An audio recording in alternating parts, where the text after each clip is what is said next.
La Biblia nos enseña a ser compasivos y generosos, pero también nos advierte sobre aquellos cuya conducta puede desviarnos del camino correcto. En Proverbios 14:7 se nos aconseja: apártate de la presencia del necio, porque en él no hallarás labios de ciencia. Esto nos revela una verdad esencial. No toda ayuda edifica, y hay personas que, en lugar de beneficiarse de nuestro apoyo, pueden llevarnos a la ruina. Hoy exploraremos 8 tipos de personas a las que la Biblia nos insta a no ayudar, para que podamos discernir cuándo nuestra compasión debe ir acompañada de sabiduría. ¿Estás listo para descubrir a quiénes debes evitar y por qué esto puede ser clave en tu vida espiritual? ¿Alguna vez te has encontrado tratando de ayudar a alguien que, en lugar de agradecer, rechaza tu consejo, se burla de tu advertencia o incluso se molesta porque intentas corregirlo? Es frustrante, ¿verdad? La Biblia nos muestra que no toda ayuda es bien recibida y que hay personas a las que, por más que intentemos guiarlas, simplemente no quieren cambiar. Proverbios 9:7-8 nos dice: el que corrige al burlón se gana insultos, el que reprende al malvado se gana desprecio. No reprendas al insolente, no sea que acabe por odiarte. Corrige al sabio y te amará. Estas palabras nos revelan una verdad poderosa.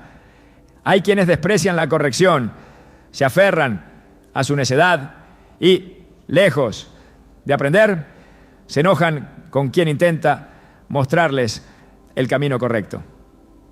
¿Cuántas veces hemos intentado abrirle los ojos a alguien solo para recibir rechazo a cambio? Imagina la escena. Una persona se está dirigiendo directo hacia un abismo y tú, por amor y compasión, intentas advertirle, le gritas, le señalas el peligro, incluso intentas detenerla. Pero en lugar de agradecerte, te ignora, se burla y sigue adelante como si nada. Así son aquellos que rechazan la corrección. No importa cuántas veces les adviertas, siempre encontrarán una excusa para continuar en su camino equivocado. Este tipo de personas no solo ignoran la voz de la sabiduría, sino que la desprecian. En la Biblia encontramos innumerables ejemplos de esto. Uno de los más impactantes es la historia del faraón, en tiempos de Moisés.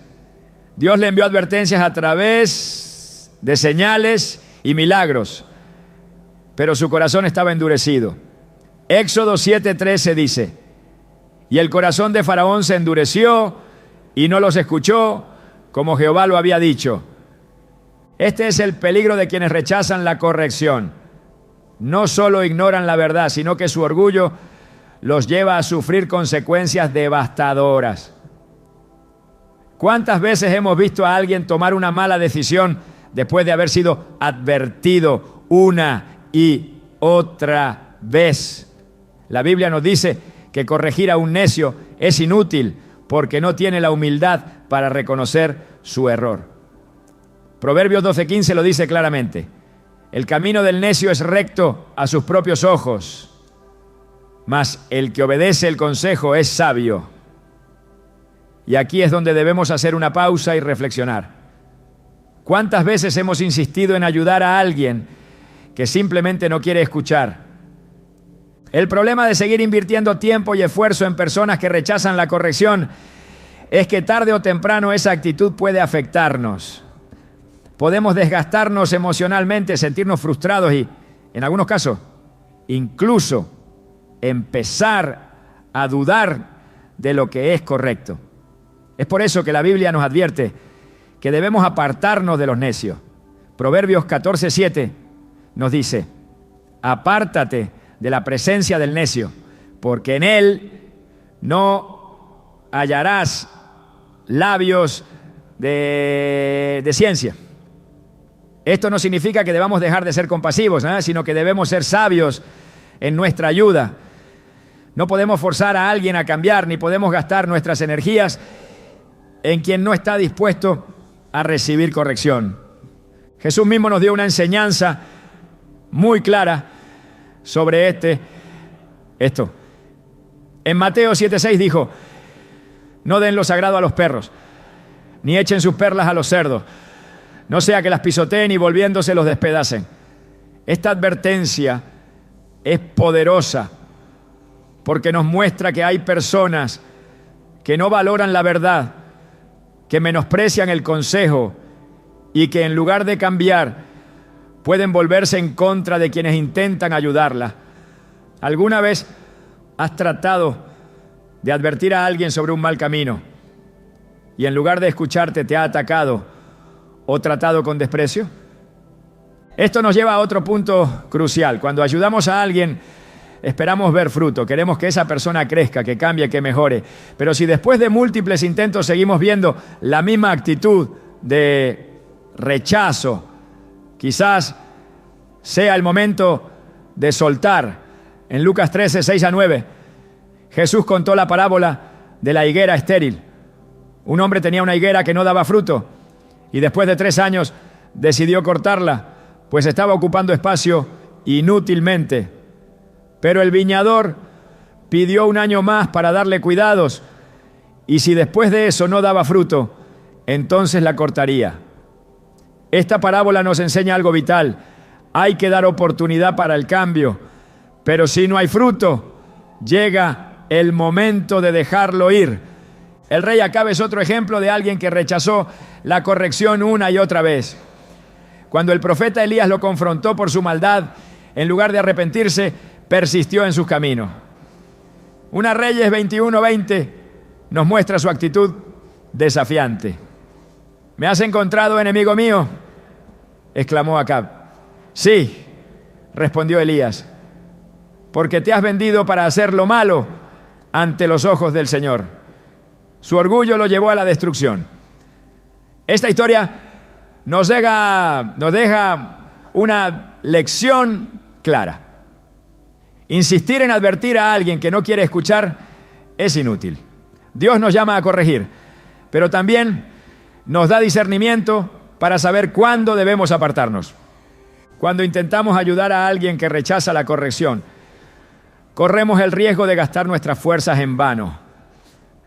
En Eclesiastés 10:2-3 se nos dice: el corazón del sabio se inclina a la derecha, mas el corazón del necio a la izquierda.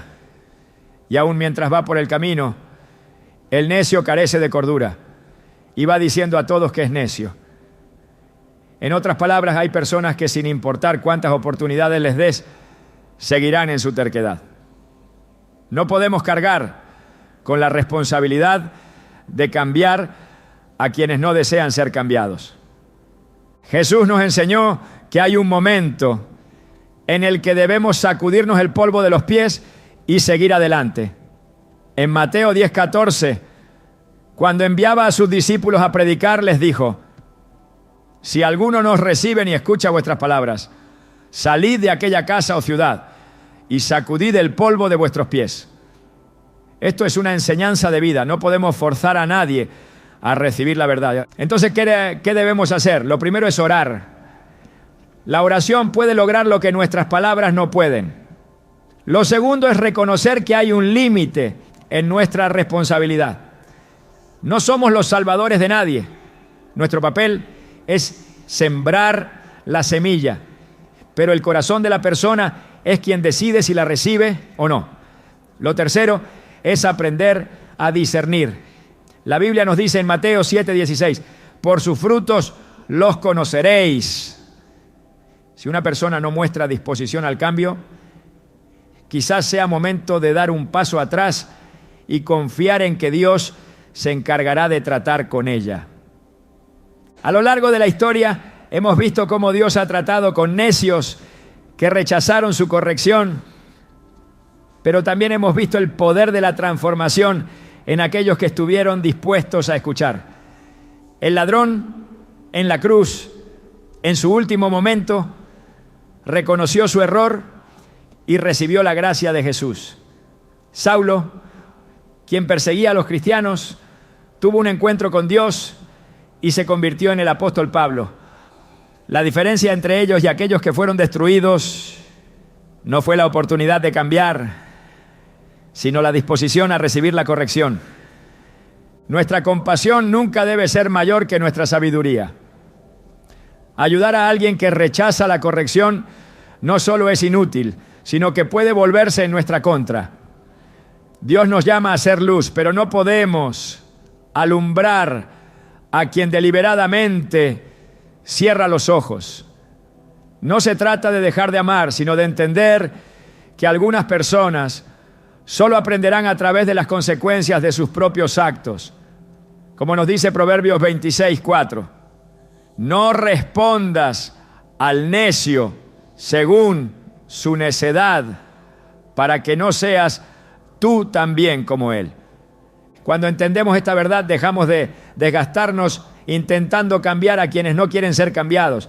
Dios tiene su tiempo y su forma de obrar en cada persona, y a veces lo mejor que podemos hacer es apartarnos y dejar que Él haga su obra.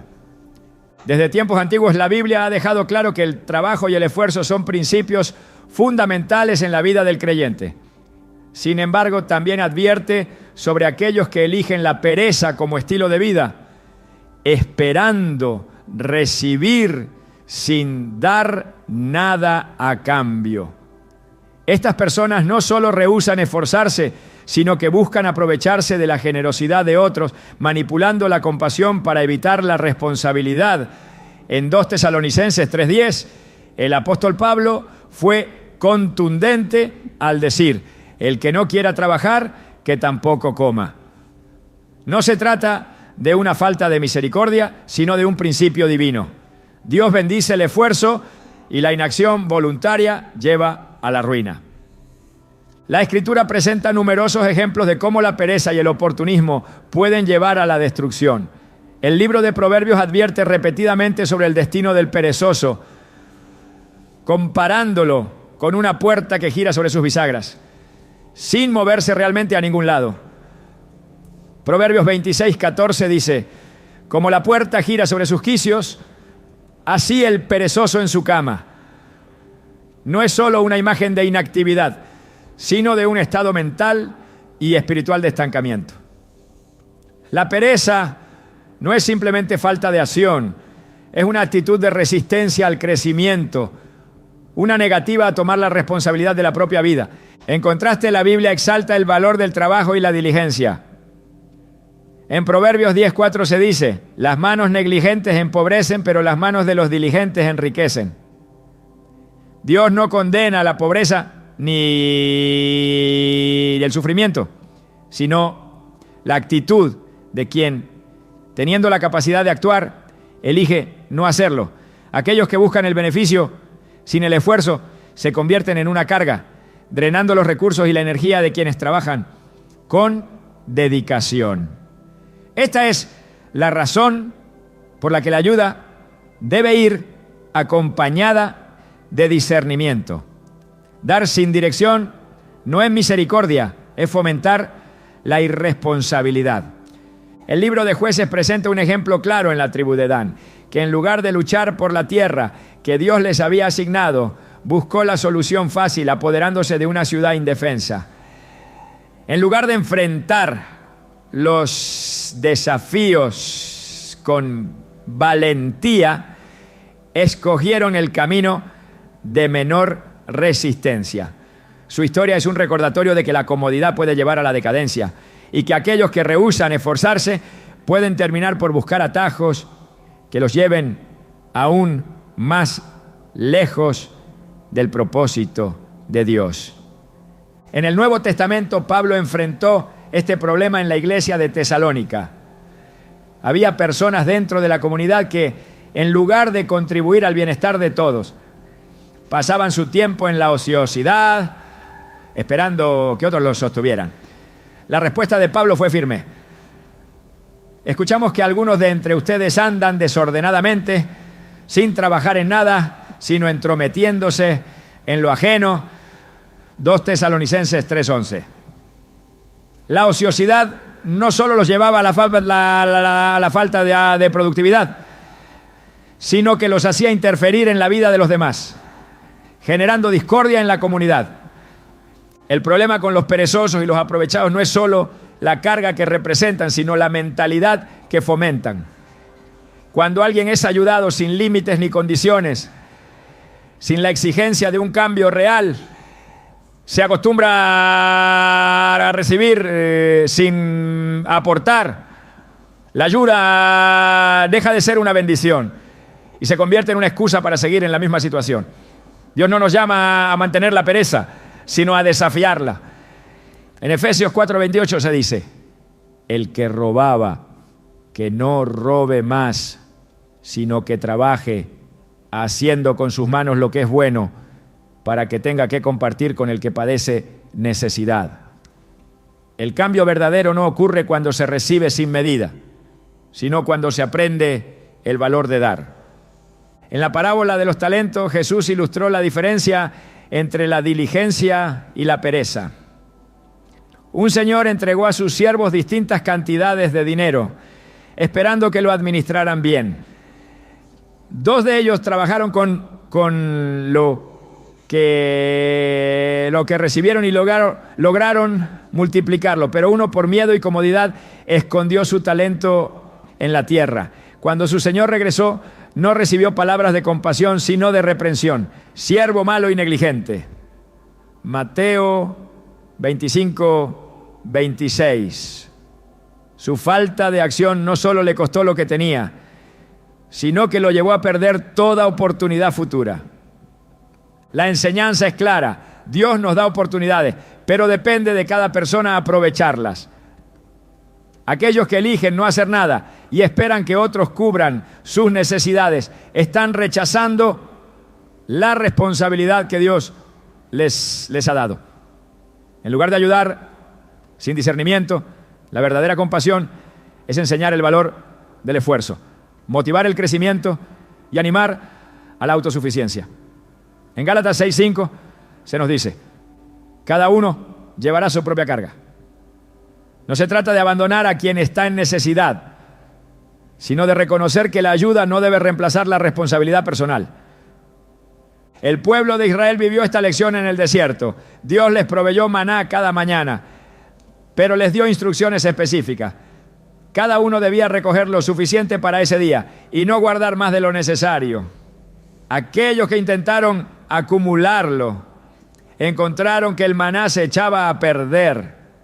La lección era clara: Dios provee, pero espera obediencia y acción de nuestra parte.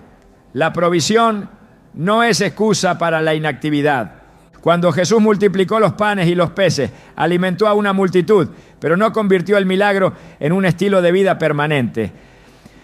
Después de haber sido saciados, las personas lo buscaron nuevamente, esperando seguir recibiendo sin esfuerzo. Jesús respondió con claridad: trabajen no por el alimento que perece, sino por el alimento que a vida eterna permanece. Juan 6:27. Su mensaje no era solo sobre el pan físico, sino sobre el principio espiritual. El verdadero alimento viene del esfuerzo y la relación con Dios, no de esperar recibir sin dar nada a cambio. El apóstol Pablo fue un ejemplo de este principio.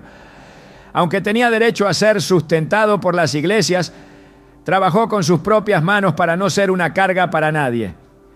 En Hechos 20:34-35, les recordó a los ancianos de Éfeso: ustedes saben que estas manos han servido para mis propias necesidades y las de los que estaban conmigo.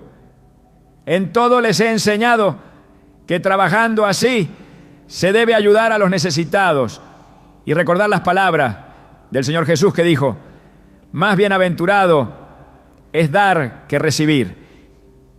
La verdadera ayuda no es perpetuar la dependencia, sino enseñar la autosuficiencia y el esfuerzo. Los principios de Dios son claros. El trabajo dignifica, la diligencia es recompensada y la pereza lleva a la ruina. Ayudar no significa facilitar la inacción. La generosidad debe ir acompañada de sabiduría. Proverbios 19:15 dice: la pereza hace caer en profundo sueño y el alma negligente padecerá hambre. Aquellos que eligen la inacción cosecharán las consecuencias de su decisión. No se trata de cerrar el corazón a la necesidad, sino de dar con propósito. La Biblia nos llama a ser sabios administradores de nuestros recursos, a discernir cuándo ayudar y cuándo dejar que alguien enfrente las consecuencias de su falta de esfuerzo. En Proverbios 6:6-8 se nos exhorta: ve a la hormiga, oh perezoso, mira sus caminos y sé sabio. Aunque no tiene capitán, ni gobernador, ni señor, prepara en el verano su comida y recoge en el tiempo de la siega su mantenimiento. Dios honra el esfuerzo y la responsabilidad. Ayudar a los demás es un acto de amor, pero la verdadera compasión no es dar sin medida, sino inspirar el cambio. La ayuda sin límites no es misericordia, es facilitar la destrucción. Cuando se entiende este principio, se aprende que la verdadera bendición no está solo en recibir, sino en aprender a dar, en crecer y en asumir la responsabilidad que Dios nos ha confiado. Desde tiempos antiguos, la necedad ha sido una trampa que impide la transformación y aleja a las personas de la verdad. No se trata solo de ignorancia, sino de una actitud de rebeldía contra la sabiduría. La Escritura advierte que hay quienes no solo rechazan el consejo, sino que insisten en justificar el pecado y lo convierten en su estilo de vida. En Proverbios 26:11 se dice: como perro que vuelve a su vómito, así es el necio que repite su necedad. Este versículo expone una realidad difícil de aceptar. Hay quienes, incluso después de experimentar las consecuencias de sus errores, regresan al mismo camino una y otra vez. Ayudar a alguien que ama el pecado es correr el riesgo de que esa persona no solo rechace la corrección, sino que intente arrastrar a otros con ella. El pueblo de Israel enfrentó constantemente este problema. Dios les advirtió sobre los peligros de la idolatría, pero repetidamente volvieron a ella, a pesar de haber sido testigos de la destrucción que traía consigo. En Jueces 2:19 se describe este patrón de conducta. Pero acontecía que cuando moría el juez, ellos volvían atrás y se corrompían más que sus padres, siguiendo a dioses ajenos para servirles e inclinándose delante de ellos. No se apartaban de sus obras ni de su obstinado camino. Esta actitud no solo causó su ruina, sino que también los alejó de la bendición de Dios. Quienes aman el pecado no buscan ayuda para cambiar, sino para justificar sus acciones. En el libro de Números, el pueblo se rebeló contra Dios una y otra vez, a pesar de haber visto su provisión y sus milagros. En lugar de arrepentirse, se quejaban y deseaban volver a Egipto, al lugar de su esclavitud. Números 11:4-6 narra su actitud. Y la gente extranjera que se mezcló con ellos tuvo un vivo deseo. Y los hijos de Israel también volvieron a llorar y dijeron: ¿quién nos diera a comer carne? Nos acordamos del pescado que comíamos en Egipto, de balde, de los pepinos, los melones, los puerros, las cebollas y los ajos. Y ahora nuestra alma se seca, pues nada sino este maná ven nuestros ojos. La ingratitud y la insistencia en desear lo que Dios ya les había liberado muestran cómo algunos prefieren la comodidad del pecado antes que el sacrificio de la obediencia. La Escritura deja claro que no se puede caminar con Dios y al mismo tiempo aferrarse al pecado.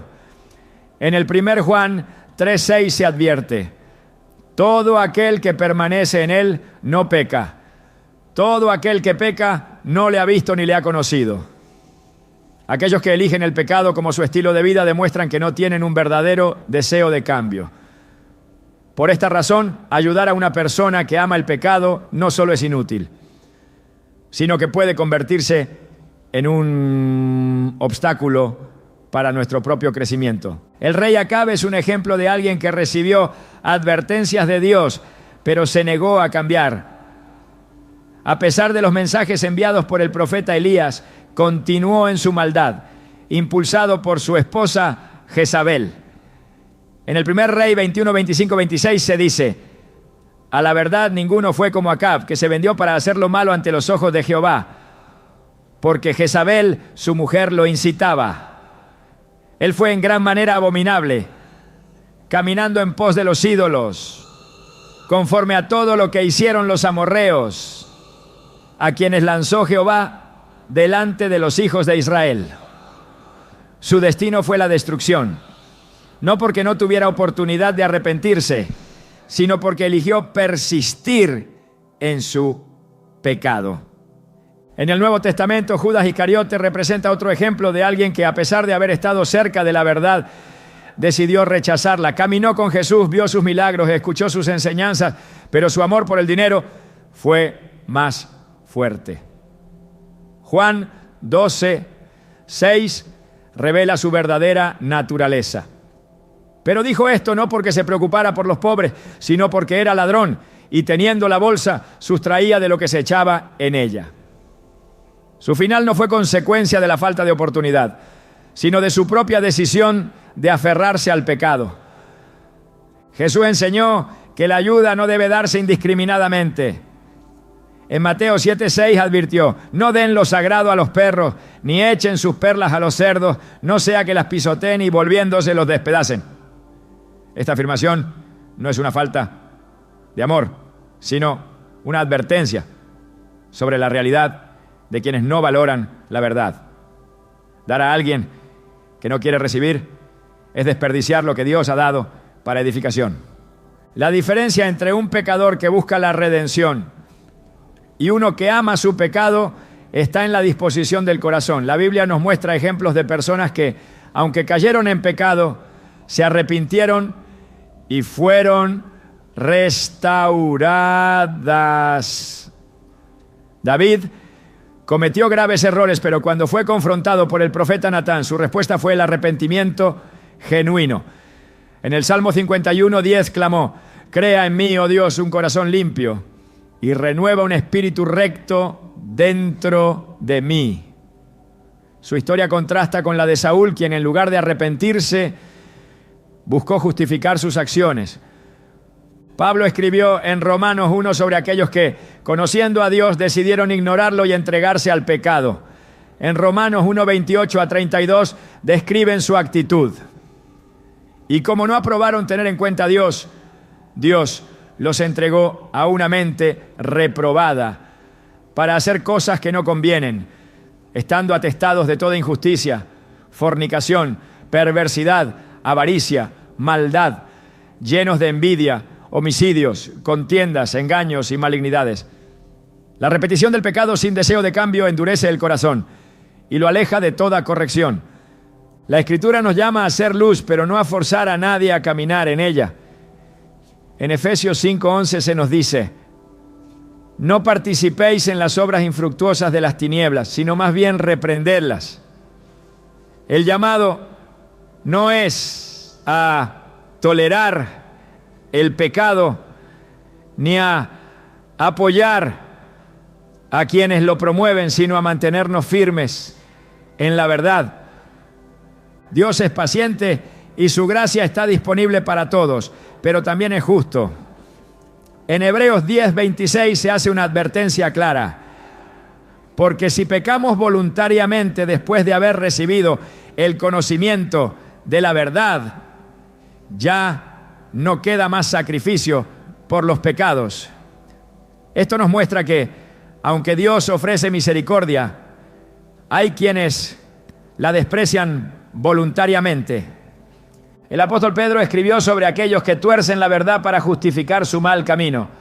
En 2 Pedro 2:19-20 señala: les prometen libertad y son ellos mismos esclavos de corrupción, porque el que es vencido por alguno es hecho esclavo del que lo venció. Ciertamente, si habiéndose ellos escapado de las contaminaciones del mundo por el conocimiento del Señor y Salvador Jesucristo, enredándose otra vez en ellas, son vencidos, su postrer estado viene a ser peor que el primero. Ayudar a alguien que no quiere dejar el pecado no es solo inútil, sino peligroso. en lugar de acercarlo a la verdad, puede hacer que quien intenta corregirlo sea arrastrado por su influencia. Primera epístola a los Corintios 15:33 lo expresa claramente. No erréis. Las malas conversaciones corrompen las buenas costumbres. Quienes insisten en vivir en pecado no solo afectan su propia vida, sino la de quienes los rodean. La enseñanza de la Escritura es clara.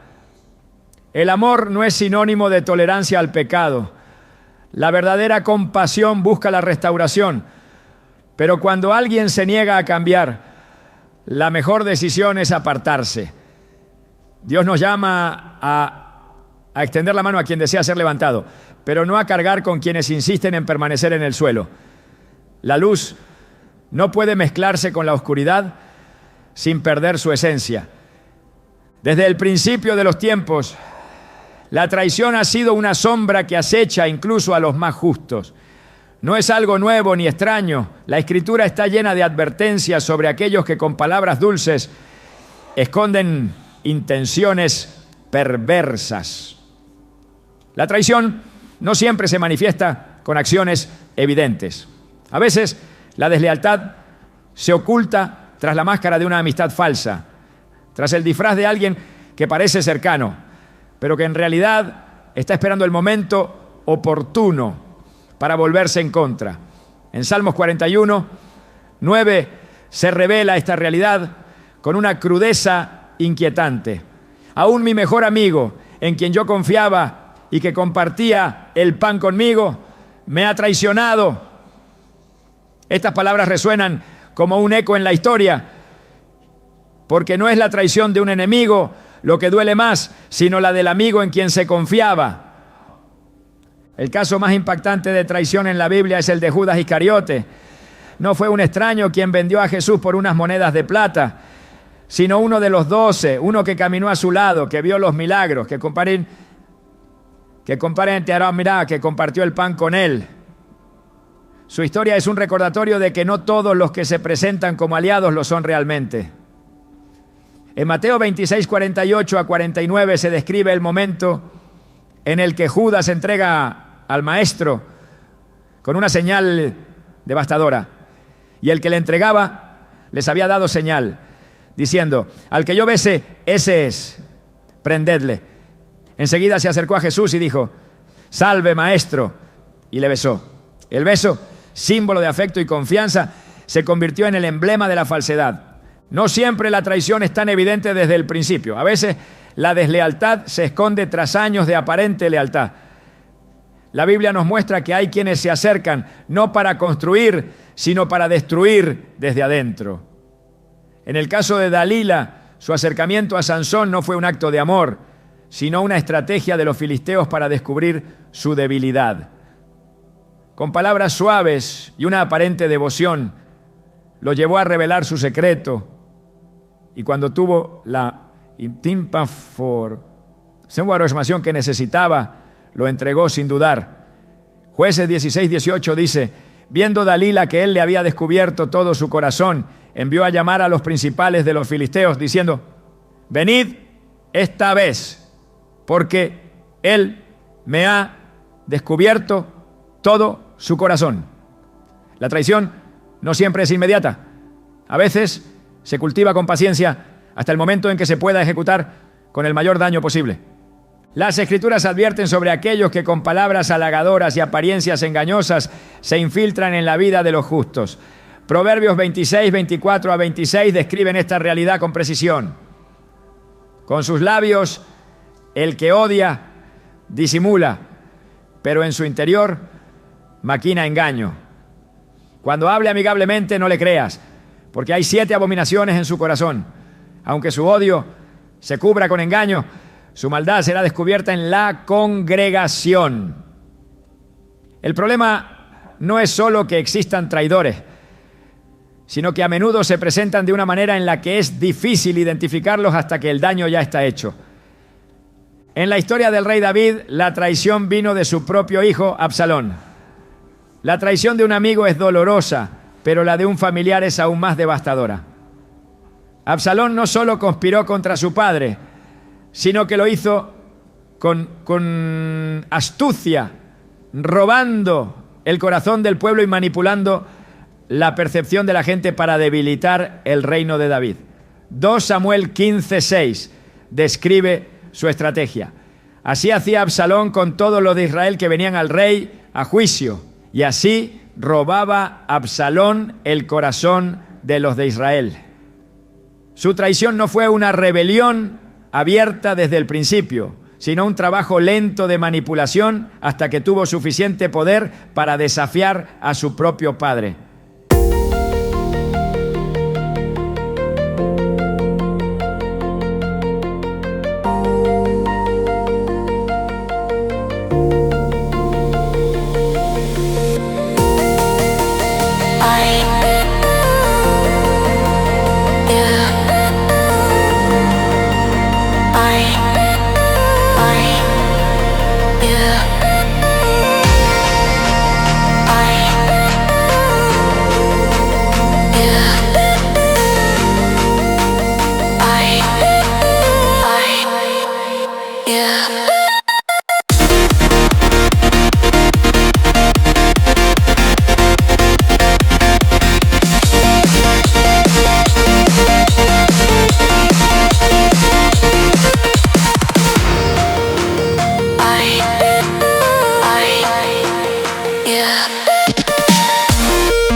La traición no solo viene de individuos, ¿no?, sino también de grupos que se presentan como aliados, pero que en realidad buscan su propio beneficio. En el libro de Nehemías se relata cómo los enemigos de Israel intentaron detener la reconstrucción de los muros de Jerusalén, no con ataques directos, sino con estrategias de engaño. En Nehemías 6:2 se narra el intento de engaño. Sanbalat y Gesem enviaron a decirme: ven y reunámonos en alguna de las aldeas en el campo de Ono. Pero ellos habían pensado hacerme daño. No siempre la traición se presenta como un ataque abierto. A veces se viste de una invitación aparentemente inofensiva. Las Escrituras enseñan que hay que ser prudentes en la elección de las personas en las que se confía. En Miqueas 7:5 se da un consejo que puede parecer duro, pero que es una advertencia necesaria. No confiéis en amigo, ni tengáis confianza en príncipe. De la que duerme a tu lado, cuídate. no abras tu boca. No se trata de vivir con miedo, sino de ser conscientes de que no todas las personas que parecen cercanas lo son realmente. En el Nuevo Testamento, Pablo enfrentó traiciones dentro de la iglesia. En 2 Timoteo 4:10 menciona a Demas, quien lo abandonó por amor al mundo, porque Demas me ha desamparado, amando este mundo, y se ha ido a Tesalónica. Su partida no solo fue un acto de abandono, sino una muestra de cómo algunos pueden caminar un tiempo en la fe, pero en su corazón nunca estuvieron realmente comprometidos. Los falsos amigos no solo pueden causar daño, sino que también pueden desviarnos del propósito de Dios. En Proverbios 22, 24 a 25 se advierte sobre la influencia de quienes no tienen una intención genuina. No te hagas amigo del iracundo, ni andes con el hombre violento, para que no aprendas sus maneras y tomes lazo para tu alma. La cercanía con personas equivocadas puede hacer que, sin darnos cuenta, adoptemos sus actitudes y nos alejemos del camino correcto. El peligro de los traidores es que, a diferencia de los enemigos declarados, no atacan de frente. En Lucas 22, 3 a 4 se describe cómo Judas buscó la oportunidad perfecta para entregar a Jesús.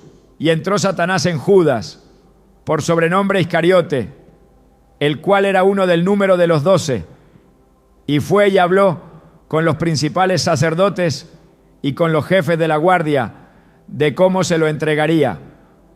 Su traición no fue un acto impulsivo, sino el resultado de una decisión calculada. Las Escrituras enseñan que la confianza es valiosa y debe ser otorgada con discernimiento.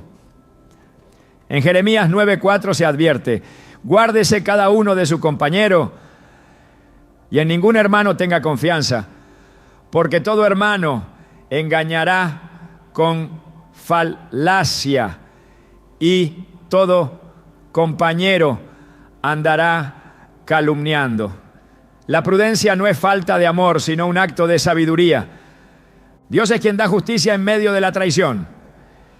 David, después de ser perseguido y traicionado, escribió en el Salmo 55, 22: echa sobre Jehová tu carga y él te sustentará. No dejará para siempre caído al justo. Aunque la traición es dolorosa, la justicia de Dios es segura. El camino de la sabiduría es reconocer que no todos los que se acercan lo hacen con buenas intenciones. No se trata de vivir con desconfianza, sino de aprender a discernir quiénes realmente caminan en la verdad. Jesús, aún sabiendo quién lo traicionaría, cumplió su propósito sin desviarse. Esa es la enseñanza más poderosa. La traición puede venir, pero nunca debe apartarnos del camino que Dios ha trazado. Desde tiempos antiguos, la Escritura ha dejado en claro que no todas las alianzas son buenas, ni todas las compañías son edificantes. Hay caminos que parecen de ayuda y misericordia, pero que en realidad solo conducen a la confusión y al alejamiento de la verdad. No todo aquel que extiende la mano lo hace con intenciones puras, y no todos los que buscan apoyo merecen ser sostenidos. Existen personas que no solo rechazan la verdad, sino que se levantan en abierta rebelión contra Dios, desafiando sus principios y arrastrando con ellos a quienes los rodean. La palabra advierte con firmeza sobre este peligro, llamando a los justos a separarse de aquellos que, con su actitud y acciones, se oponen a la voluntad divina. En 2 Corintios 6:14 se da una instrucción clara y contundente: no os unáis en yugo desigual con los incrédulos, porque ¿qué compañerismo tiene la justicia con la injusticia? ¿Y qué comunión la luz con las tinieblas? Esta advertencia no es solo una guía para la vida espiritual, sino una regla de protección para evitar caer en el engaño y la corrupción que acompaña a quienes desprecian la verdad. La historia de Israel está marcada por momentos en los que la alianza con aquellos que se rebelaban contra Dios trajo consecuencias devastadoras. En el libro de Números se relata el episodio de Coré, Datán y Abiram, quienes con un espíritu de insurrección se levantaron contra Moisés y Aarón, desafiando la autoridad establecida por Dios. En Números 16:3 proclamaron con arrogancia: basta ya de vosotros, toda la congregación, todos ellos son santos, y Jehová está en medio de ellos. ¿Por qué, pues, os levantáis vosotros sobre la congregación de Jehová? Su rebeldía no era solo contra los líderes visibles, sino contra Dios mismo. No buscaban justicia, sino poder, disfrazando su insubordinación de una falsa reivindicación de igualdad. Su destino fue una advertencia para todos. La tierra se abrió debajo de ellos y fueron tragados vivos junto con aquellos que los siguieron en su rebelión. Este juicio dejó en claro que asociarse con quienes se levantan contra Dios solo conduce a la destrucción. Los reyes de Israel y Judá enfrentaron repetidamente el problema de las alianzas equivocadas. Josafat, un rey que temía a Dios, cometió el error de unirse en pacto con Acab, un monarca impío que había llevado a Israel a la idolatría. A pesar de ser advertido, Josafat se alió con él en una batalla que no debía librar. En 2 Crónicas 19:2, el profeta Jehú lo confrontó con una pregunta que expuso el peligro de su decisión. ¿Al impío das ayuda y amas a los que aborrecen a Jehová? Pues ha caído sobre ti la ira de Jehová por esto. La asociación con Acab casi le costó la vida y puso en riesgo su reino. Aunque Dios lo rescató, su error dejó una marca en su reinado y en su descendencia. La Escritura no solo advierte sobre los peligros de estas alianzas, sino que también muestra la estrategia de aquellos que se rebelan contra Dios. No siempre se presentan como enemigos declarados, sino que muchas veces operan desde la persuasión y la manipulación. En el libro de Nehemías, cuando éste intentaba reconstruir los muros de Jerusalén, enfrentó la oposición de hombres como Sanbalat y Tobías, quienes primero intentaron intimidarlo y, cuando eso no funcionó, buscaron engañarlo con una aparente oferta de paz. En Nehemías 6:12 describe su táctica. Sanbalat y Gesem me enviaron a decirme: ven y reunámonos en alguna de las aldeas en el campo de Ono. Mas ellos pensaban hacerme mal.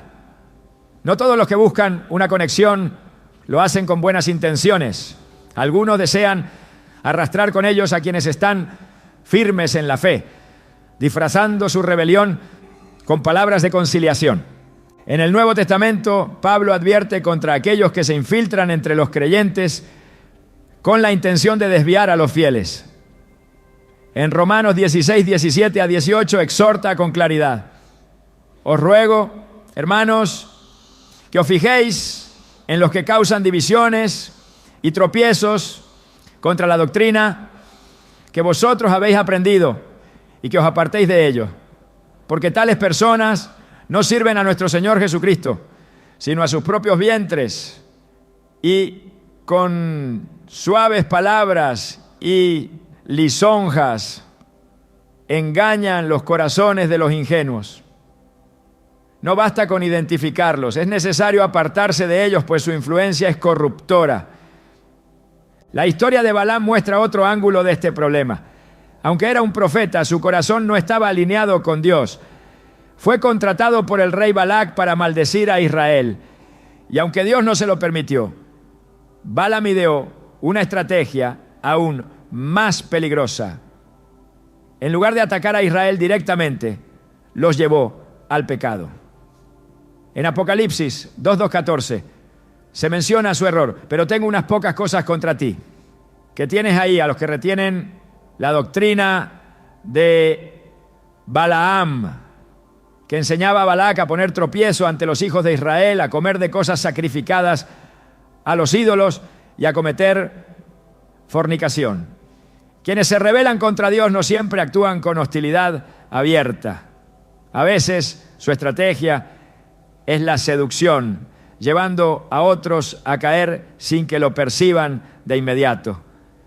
Jesús mismo advirtió sobre los falsos maestros que vendrían disfrazados de ovejas, pero que en realidad serían lobos rapaces. En Mateo 7:15 a 16 dijo: guardaos de los falsos profetas que vienen a vosotros con vestidos de ovejas, pero por dentro son lobos rapaces. Por sus frutos los conoceréis.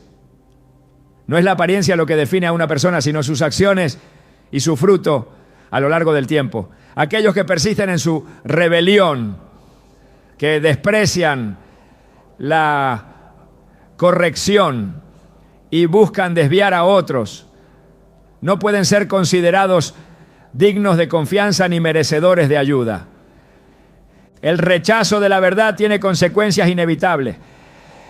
En el libro de Jeremías, el pueblo de Judá rechazó repetidamente las advertencias de Dios, prefiriendo escuchar a falsos profetas que les prometían paz cuando no la habría. Jeremías 6:14 describe su engaño. Curan la herida de mi pueblo con liviandad, diciendo: paz, paz, y no hay paz. No se puede ayudar a quien no desea ser corregido, ni a quien se esfuerza por arrastrar a otros en su rebelión.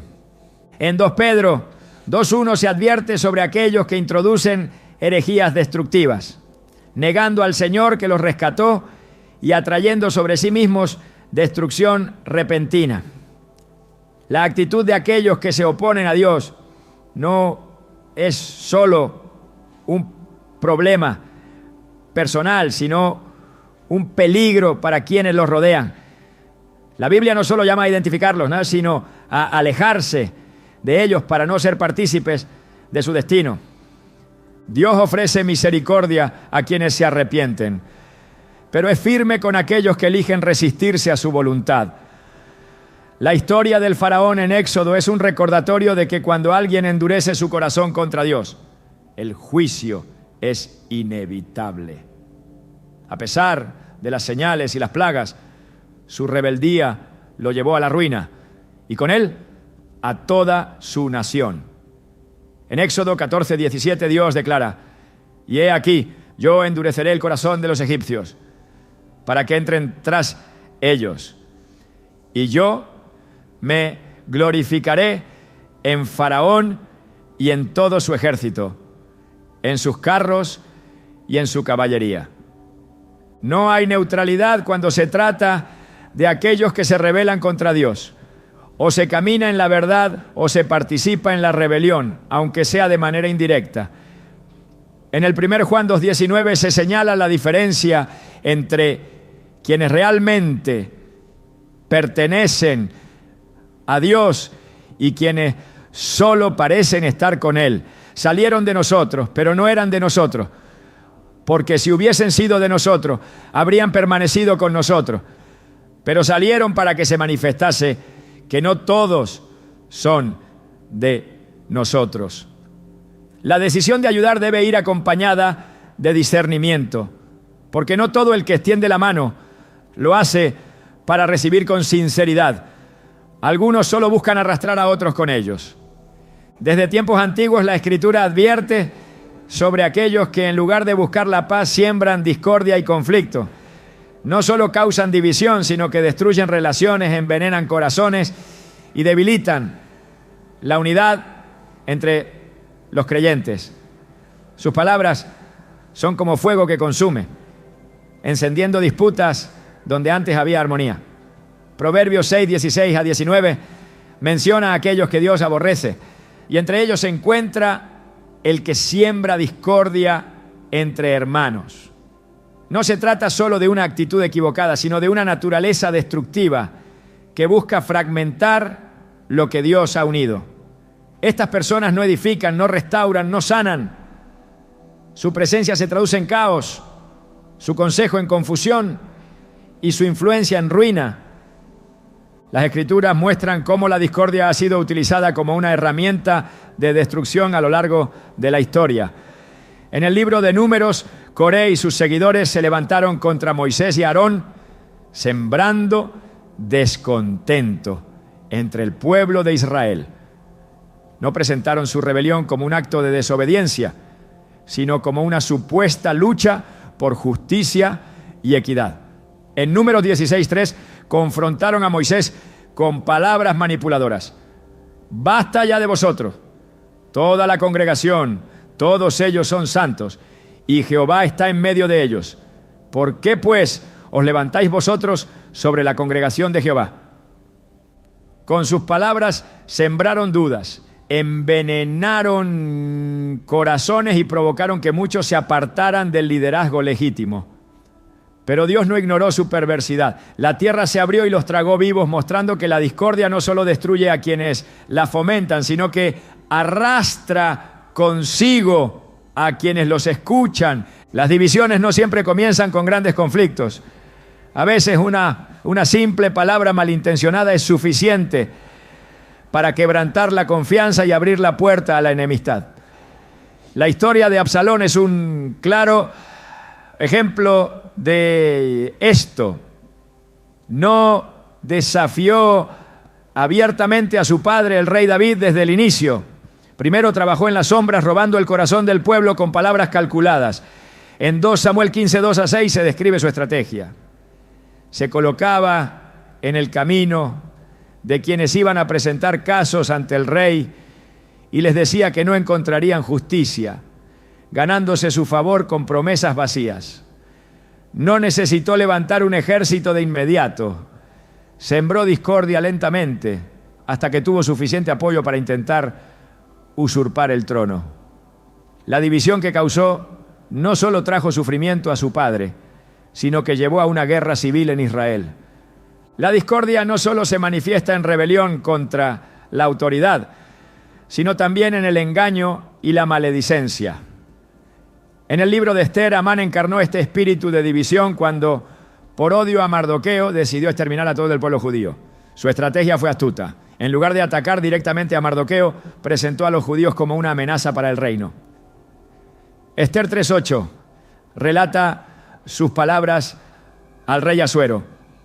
Hay un pueblo esparcido y disperso entre los pueblos en todas las provincias de tu reino, y sus leyes son diferentes de las de todo pueblo, y no guardan las leyes del rey, y al rey nada le beneficia el dejarlos vivir. Su mentira disfrazada de preocupación llevó al decreto de muerte contra un pueblo entero.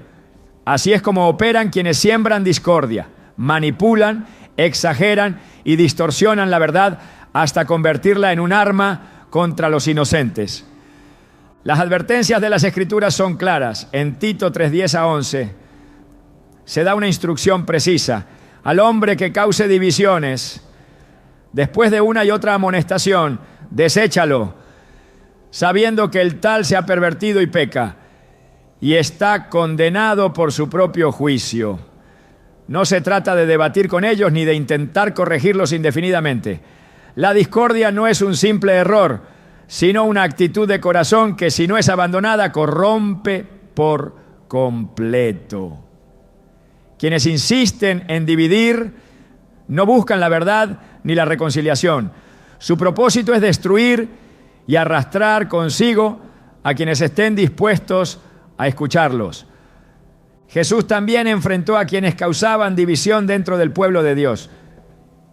Los fariseos, con su hipocresía y su legalismo, imponían cargas pesadas sobre la gente, creando separación entre ellos y la misericordia de Dios. En Mateo 23:13 les hizo una fuerte advertencia. ¡Ay de vosotros, escribas y fariseos hipócritas! Porque cerráis el reino de los cielos delante de los hombres, pues ni entráis vosotros, ni dejáis entrar a los que están entrando. No solo desviaban a las personas de la verdad, sino que impedían que otros accedieran a la gracia. La discordia no siempre se presenta en forma de enfrentamiento abierto. a veces se esconde detrás de la falsa piedad y la manipulación de la fe. El apóstol Pablo enfrentó este problema en la iglesia primitiva. En sus cartas advirtió repetidamente sobre aquellos que, en lugar de fortalecer la unidad, se dedicaban a sembrar conflictos y disputas.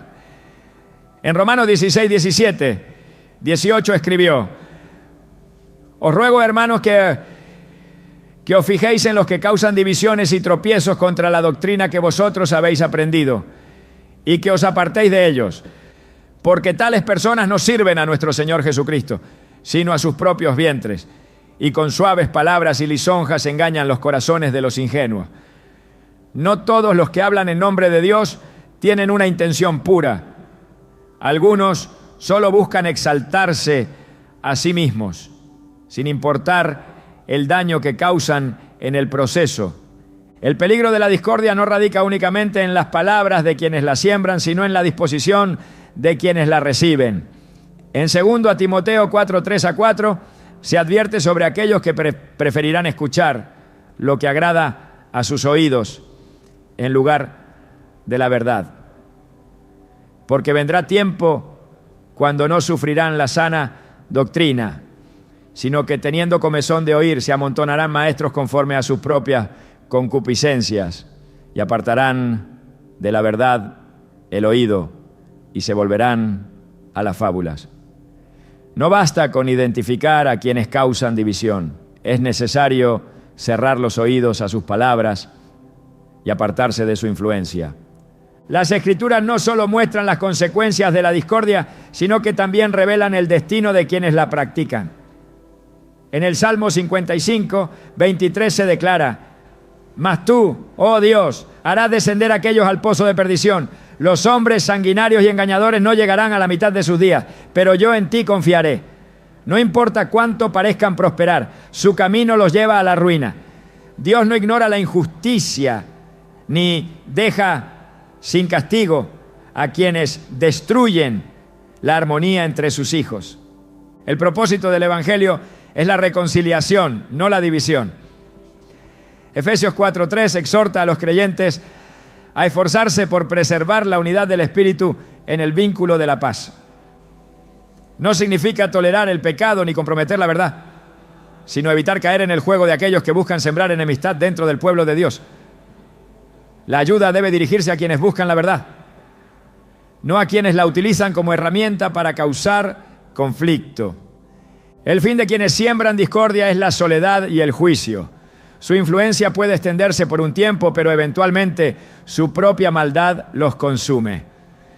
Salmos 37, 35-36 lo describe de manera contundente.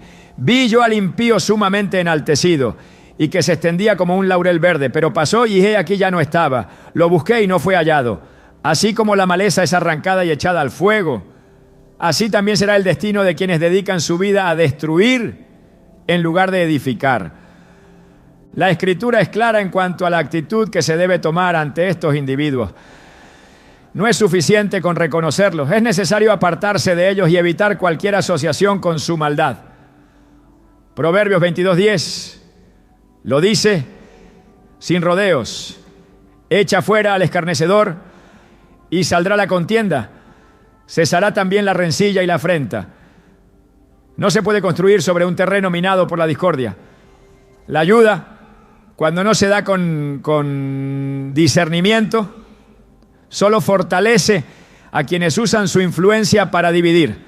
Dios no llama a sostener lo que Él mismo ha determinado desechar.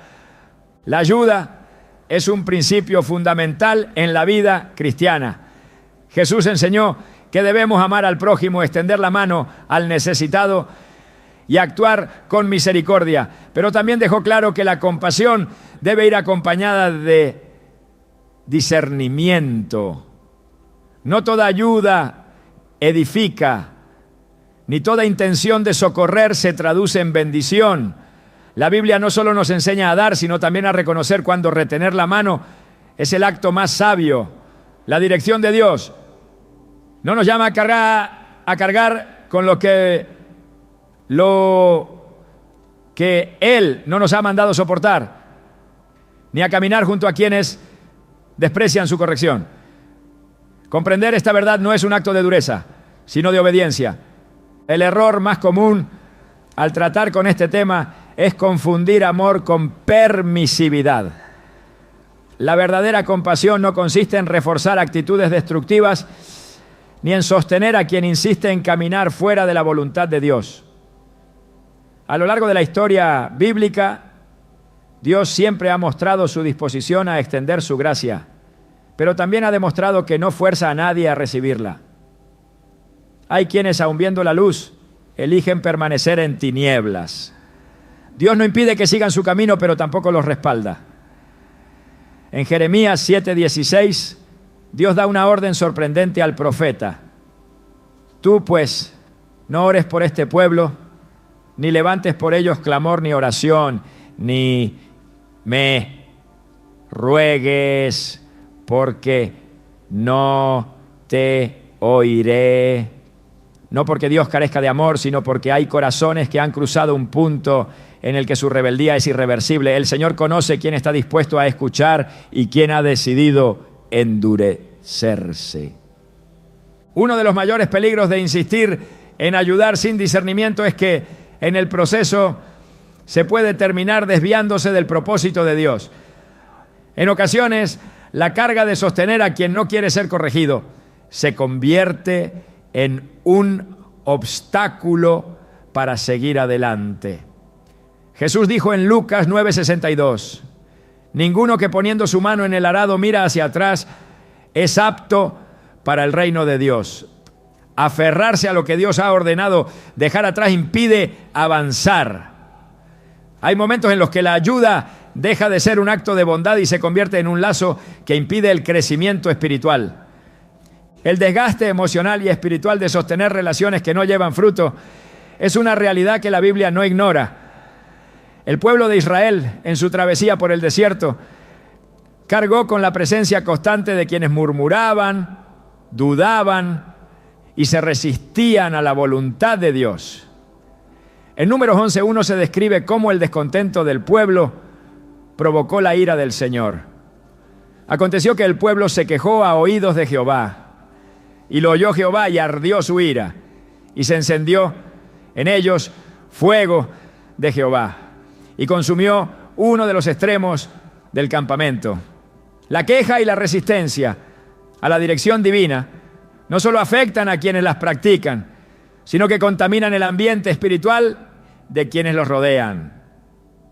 La presencia de personas que constantemente se oponen a la verdad, lejos de fortalecer la fe, desgasta y corrompe. Jesús no solo llamó a amar, sino también a ser prudentes en la elección de con quién caminar. En Mateo 10:14 dio una instrucción clara a sus discípulos. Y si alguno no os recibiere, ni oyere vuestras palabras, salid de aquella casa o ciudad y sacudid el polvo de vuestros pies. No mandó insistir ni forzar la verdad en quienes la rechazaban, sino seguir adelante. El tiempo y la energía de un creyente son recursos valiosos y Dios no llama a desperdiciarlos en terreno infértil. Permanecer en asociaciones que no edifican puede tener consecuencias graves. En el caso de Lot, su decisión de vivir en Sodoma lo expuso a un entorno corrupto que con el tiempo afectó su juicio.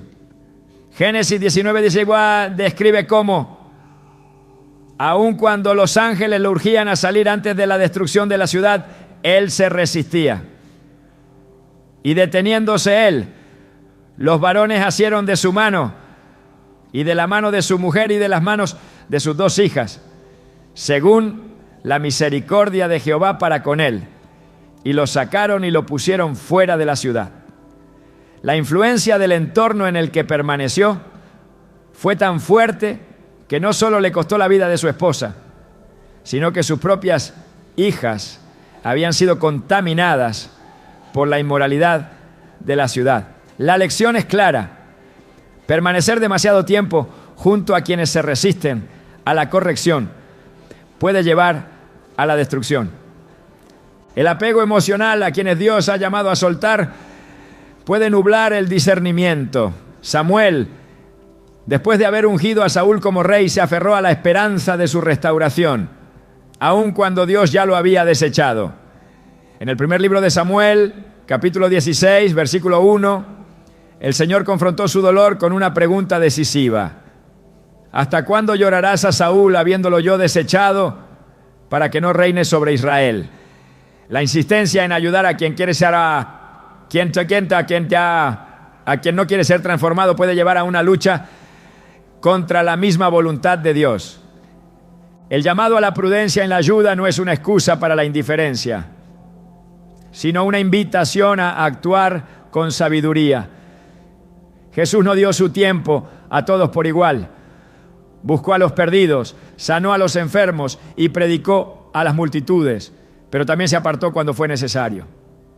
En Juan 6:66 se describe cómo muchos de sus discípulos lo abandonaron cuando sus enseñanzas se volvieron demasiado difíciles de aceptar. Desde entonces muchos de sus discípulos volvieron atrás y ya no andaban con él. No intentó detenerlos, no rogó que se quedaran. Entendía que el compromiso con la verdad no puede ser forzado. Dios no llama a sostener lo que él mismo ha desechado. En el libro de Jueces, cuando Gedeón reunió un ejército para enfrentar a los madianitas, el Señor le ordenó reducir su número. En Jueces 7:2 le dijo: el pueblo que está contigo es mucho para que yo entregue a los madianitas en su mano. No sea que se alabe Israel contra mí diciendo: mi mano me ha salvado. La reducción del ejército no fue una pérdida, sino una purificación. Dios no necesita multitudes, sino personas dispuestas a caminar en su dirección. No siempre la cantidad significa fortaleza. A veces soltar es la clave para ver su poder manifestado. El deseo de ayudar a otros es una virtud, pero cuando se extiende sin discernimiento, puede convertirse en un obstáculo. No toda tierra es fértil para la siembra, ni todo corazón está dispuesto a recibir corrección. En Mateo 7:6, Jesús dio una advertencia sobre la manera en que se debe administrar la verdad. No deis lo santo a los perros, ni echéis vuestras perlas delante de los cerdos, no sea que las pisoteen y se vuelvan y os despedacen. No se trata de desprecio, sino de reconocer que hay quienes no valoran lo que se les ofrece y en su desprecio pueden convertirse en un peligro para quienes intentan ayudarlos. La sabiduría consiste en identificar cuándo la ayuda es una semilla y cuándo se convierte en una carga. En Hebreos 12:1 se exhorta a los creyentes a despojarse de todo peso que impida correr con perseverancia la carrera de la fe. Despojémonos de todo peso y del pecado que nos asedia y corramos con paciencia la carrera que tenemos por delante. No todo peso es pecado, pero cualquier carga que impida avanzar debe ser dejada atrás. El amor y el discernimiento deben caminar juntos. Dios no llama a sostener lo que Él ha determinado que caiga, ni a caminar con quienes han decidido rebelarse contra su voluntad. El verdadero llamado no es cargar con quienes rechazan la corrección, sino mantenerse firme en el camino de la verdad, sin distracciones ni compromisos que desvíen del propósito divino. La ayuda no debe ser un lazo que ate, sino un puente que conduzca a la transformación. Y cuando la transformación no es aceptada, el llamado es claro: seguir adelante, sin mirar atrás.